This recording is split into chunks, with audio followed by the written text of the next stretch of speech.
Existem acontecimentos que desafiam explicações. Embora nós tenhamos a tendência de sempre procurar uma razão sensata e crível para algo que tenha acontecido, às vezes só podemos acreditar e ouvir as palavras daqueles que vivenciaram o acontecimento para decidir se acreditamos ou não. A história que eu trago hoje para vocês é de um dos mais interessantes e famosos casos da ufologia brasileira. O dia em que mais de 150 pessoas a bordo de um avião teriam uma experiência que marcaria suas vidas para sempre.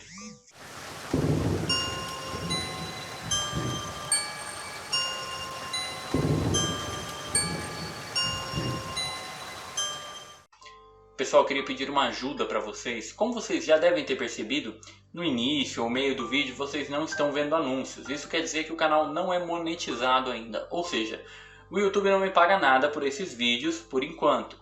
Então, para ajudar a esse processo ser um pouquinho mais rápido, eu queria pedir para vocês que compartilhassem mais os vídeos. Por exemplo, esse aqui eu gostaria que vocês compartilhassem com pelo menos 2 pessoas que vocês acham que vão gostar desse tipo de conteúdo. Fazendo isso, as pessoas vão assistir mais e mais rápido o canal vai bater a meta para monetização aqui do YouTube. Bom, tendo dito isso, vamos em frente. O Brasil tem inúmeros casos e relatos de aparições ufológicas e com certeza o mais famoso deles é o ET de Varginha, caso esse que eu ainda vou trazer aqui no canal. Mas muitos anos antes, nós tivemos um caso tão intrigante quanto, ou até mais, devido à quantidade de testemunhas que vivenciaram a mesma experiência.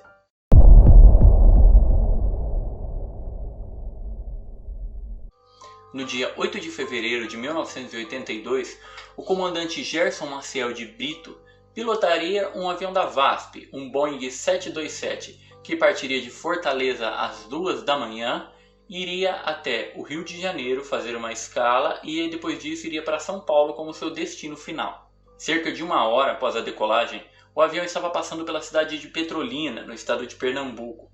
Foi quando o comandante notou algo muito estranho. Ele notou uma espécie de objeto luminoso que estava à esquerda do avião, porém um pouco distante. Ele então, como é de praxe, pensou que aquele era um outro avião comercial, de transporte normal de passageiros. Então ele não se preocupou muito, mas ficou de olho, ficou monitorando aquele objeto. Alguns minutos após ter detectado a existência daquele objeto, o comandante Brito notou que ele não se aproximava e nem se distanciava. Ele estava exatamente na mesma distância por aquele tempo e em uma rota paralela. Logo ele notou que aquele objeto estava alterando a sua coloração, que passava de um avermelhado para um tom abóbora até chegar em um tom um pouco azulado. O comandante então começou a estranhar bastante aquela situação. Aquele objeto luminoso alterando sua coloração não era algo normal, não era algo que ele já tinha visto em suas várias horas de voo. Logo, Brito perguntou ao controle aéreo de Recife se havia por ali algum avião militar da Força Aérea Brasileira ou qualquer avião comercial que fosse. Prontamente, o controle respondeu que não. Por ali, em seus radares, eles não detectavam nada, nem aviões militares, muito menos comerciais, como o da VASP que ele pilotava. Depois de saber que aquele objeto luminoso não era uma aeronave comum que estaria sendo monitorada por terra, o comandante Brito começou a observá-la com mais atenção, mas ainda assim não mudou o curso de seu avião. Naquele momento, o comandante Brito decidiu que aparentemente aquele objeto não apresentava nenhum risco para sua aeronave, portanto ele não mudou nem a rota e nem sua velocidade. Após algum tempo sem apresentar nada de diferente, o comandante começou a observar que aquele OVNI começou a realizar manobras e movimentos impressionantes. O comandante relatou que em uma fração de segundo, aquele OVNI conseguia se deslocar por milhas e milhas, logo se colocando muito mais à frente do que o Boeing e depois retornava. Esse tipo de movimentação em altíssima velocidade mostrava que, no mínimo, aquele equipamento ou aquela aeronave não tinha nenhuma tecnologia conhecida naquela época. Seria necessário uma velocidade absurda para se deslocar e de repente estar tão longe do Boeing, tendo em vista que o Boeing mantinha uma velocidade de 900 km por hora.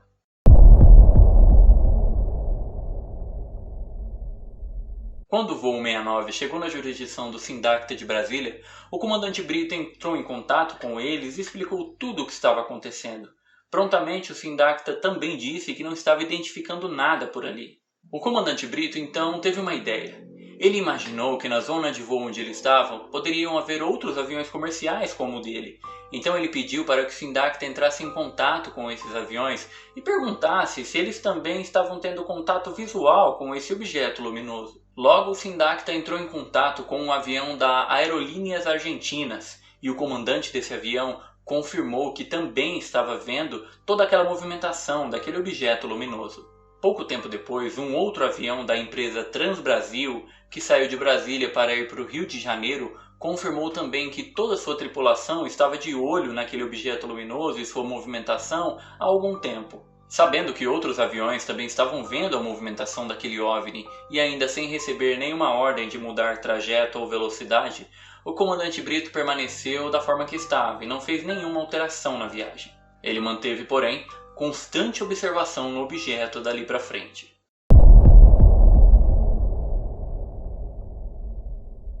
O voo 69 estava chegando próximo a Belo Horizonte quando aquele objeto pareceu começar a se aproximar dele.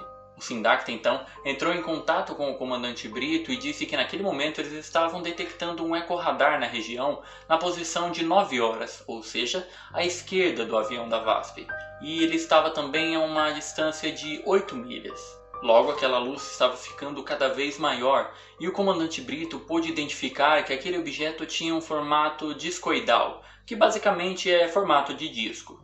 Além disso, tinha um tamanho impressionante. O comandante Brito comparou o tamanho dele como se fossem 2 aviões jumbo juntos, sendo que cada avião jumbo tem cerca de 70 metros.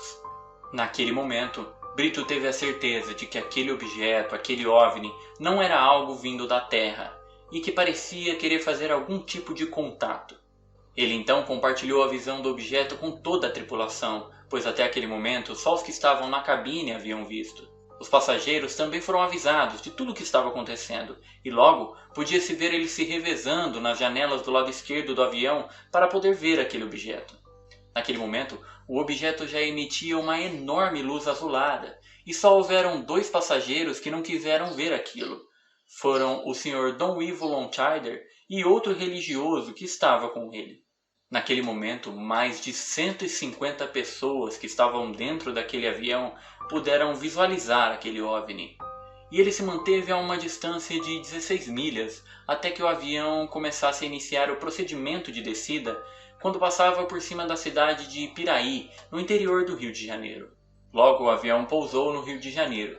E ao descerem, os passageiros começaram a contar para as pessoas tudo aquilo que haviam presenciado.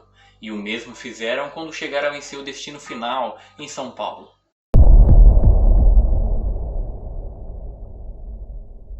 Já em São Paulo, o comandante Brito foi para o espaço destinado aos funcionários da VASP e lá começou a elaborar o seu relatório de voo. Logo ele foi informado que já haviam inúmeros jornalistas ali mesmo no aeroporto dos mais diversos meios de comunicação, como jornais, revistas e televisão. Todos esses jornalistas queriam conseguir uma entrevista com o comandante Brito para que ele mesmo explicasse com suas palavras tudo o que havia acontecido naquele voo. A VASP então liberou o Brito para que conversasse com a imprensa, e assim então ele contou para todos tudo o que havia presenciado naquela noite. Em poucas horas aquela história já estava sendo vista e ouvida nos 4 cantos do Brasil, e junto com ela, teorias e possíveis explicações do que poderia ter acontecido naquela noite. O engraçado é que todas as teorias apontavam para que aquelas mais de 150 pessoas não tivessem realmente visto algo de origem extraterrestre. Naquela época, um astrônomo chegou a dizer que aquela luz que todos viram nada mais era do que o planeta Vênus e que o comandante havia confundido o planeta com um OVNI. Mas dizer que um comandante com mais de 20.000 horas de voo confundiria a luz de um planeta com um OVNI com o tamanho de 2 jumbos juntos é até uma ofensa ao comandante. Lembram que eu relatei agora há pouco que o Sindacta confirmou ter detectado um ecorradar na região no exato momento em que aquele OVNI estava se aproximando do avião? Pois é, com a repercussão que o caso estava tendo naquele momento, o Sindacta resolveu voltar atrás e não admitiu de forma oficial que monitorou a movimentação daquele OVNI. Após o caso do voo 69, inúmeras pessoas céticas que não acreditavam em aparições ufológicas resolveram deixar a mente um pouco mais aberta para as possibilidades. O próprio comandante Brito disse certa vez que desmentir uma ou 2 pessoas é fácil, mas 150 é complicado. Pessoalmente, eu acredito que o caso do voo 69 é um dos casos mais importantes da ufologia, não só brasileira, mas mundial também. A quantidade de testemunhas envolvidas no caso é enorme e a credibilidade delas também é muito grande. Mas, infelizmente, nenhuma prova foi obtida além dos testemunhos, como uma foto ou um vídeo. Isso possibilita que inúmeros céticos possam questionar a veracidade desse avistamento das mais diversas formas. Agora que você conhece essa história, me diga, o que você acha que toda aquela tripulação e passageiros viram naquela noite? Eu espero que vocês tenham gostado do vídeo e caso tenham gostado, não se esqueçam de deixar o seu like aqui. Se não forem inscritos no canal, inscrevam-se para não perder nenhum dos próximos vídeos. Muito obrigado por estarem comigo até aqui e até a próxima.